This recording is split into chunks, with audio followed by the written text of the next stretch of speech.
Hey everyone, welcome back to my channel. Today I think we're going to do something a little interesting. It's very debated, it's very subjective. It's really what's your flavor? And I grew up a wrestling fan. For loved it, watched it, can't get enough of it. So I love when I see posts or talks of what who's on your Mount Rushmore, right? Who is on your Mount Rushmore of pro wrestling? And let me tell you, that is a tough question. It's almost easier to ask you who's your favorite James Bond. Either way, you might end up getting stabbed in an alley. Um, but to me, like I say, it's tough. It's almost something that's easier as who's on your Mount Rushmore of the 90s or 80s. That's almost an easier topic when you kind of narrow it down. But when you think of pro wrestling, A, it's subjective. B, it's what you like. For me, my four are Stone Cold Steve Austin, Ric Flair, Harley Race, and Jack Briscoe. Those are my four. And let me tell you, there is a ton of people that are left off that list that are deserving.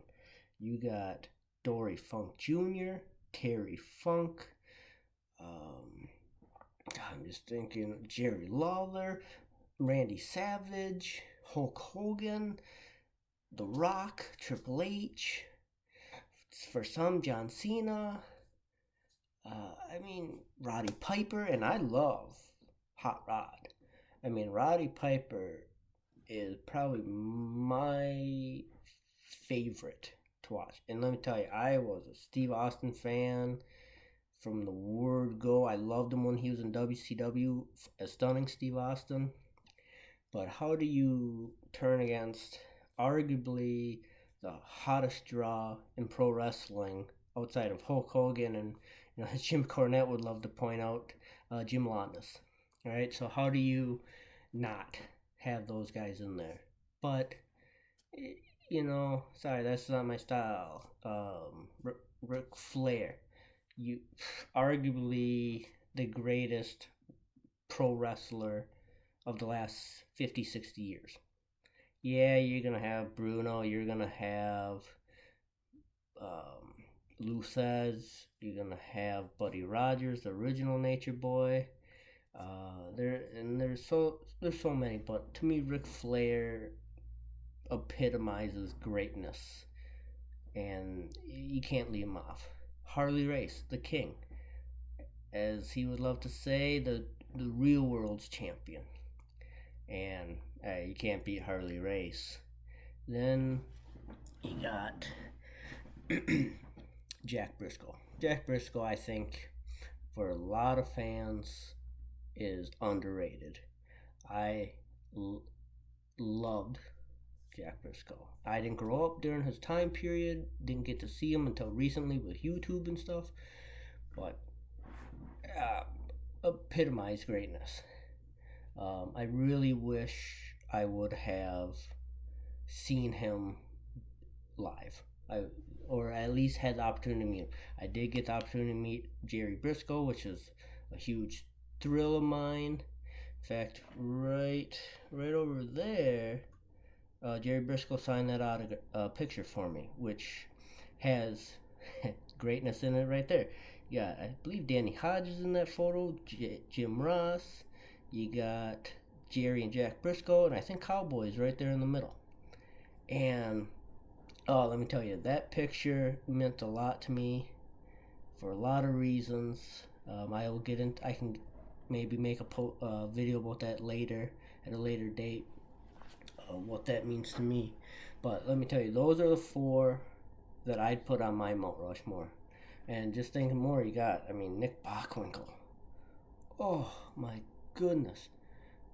I would have loved to see Nick Bockwinkel with Bobby Heenan against Ric Flair and the Horseman. Boy, that would have been something. I think it would have been a clash in personalities, meaning that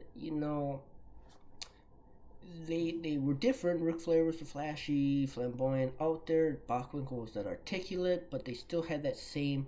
To me, they had the same aura about themselves. They were very, very similar, and that Bockwinkel to me is one of the most underrated champions around. I know the guys that wrestled him back in the day. I know Jerry Lawler thinks highly of him. Ric Flair thinks highly of him.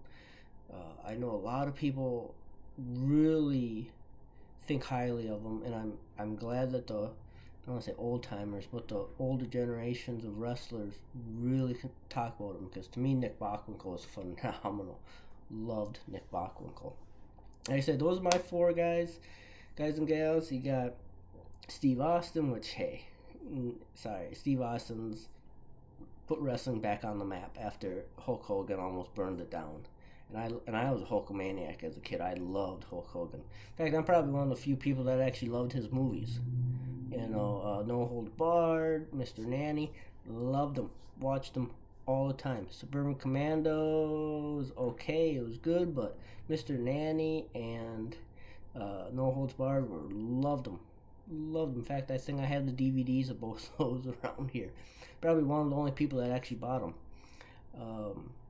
So Steve Austin reignited my love for pro wrestling that I hadn't had since the early 90s. Absolutely loved Steve Austin. I mean, I patterned a lot of my mannerisms and body language around, DTA. Then you got the Nature Boy. I mean, Ric Flair and James Bond are probably, from a fashion sense, even though I'm not wearing high fashion today, but from fashion sense and just the personality and way of life, those two are huge influences on my life. Love Ric Flair. In fact, there's Ric Flair right back there. I get my finger pointed correctly. Absolutely love the Nature Boy. Then, like I say, Harley Race. If you haven't seen Harley's matches, watch them. Go back and find some. Watch them. Phenomenal. Harley Race. Amazing. Absolutely amazing. And then Jack Briscoe. I think Jack does not get a lot of love. I don't know why. I think he's phenomenal. I know a lot of people respect him, but I just don't think he gets the respect that he should. Jack Briscoe was a man's man. I mean, smooth in the ring. Just phenomenal to watch his matches. Go back, if you haven't watched a Jack Briscoe match, go watch them. Go find them, watch them. They're out there. I love his stuff. Again, I think it was Roddy Piper and Flair against the Briscoes in Georgia Championship Wrestling. I could be mistaken there, but I think that's what it was in the early 80s. Those promos and matches were awesome. You had four legends in that ring, and nothing better. Alright guys, I think I'm done for the day on this one. What's on tap? That's $1 million question. I think the next video is going to be talking about James Bond, why Daniel Craig's movies are probably the best set of Bonds out there. I know that may upset a couple people. Connery lovers, Roger Moore, people that are fanatical about George Lazenby, Pierce Brosnan, Timothy Dalton. I think Daniel Craig's Bond series is the best Bond movies out there. And I'm a Connery guy. You ask me who James Bond is, it's Sean Connery.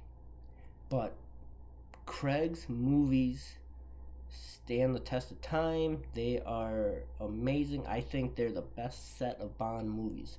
And we'll get more into depth in that at a later date. Alright everybody, if you like what you see, I appreciate you all. Please click subscribe. Please click notifications to get more. I'm going to do my best to really ramp up this channel. And if you have any comments, questions, suggestions, topics, drop them below. I'd love to hear from everybody. Alright, have a wonderful day.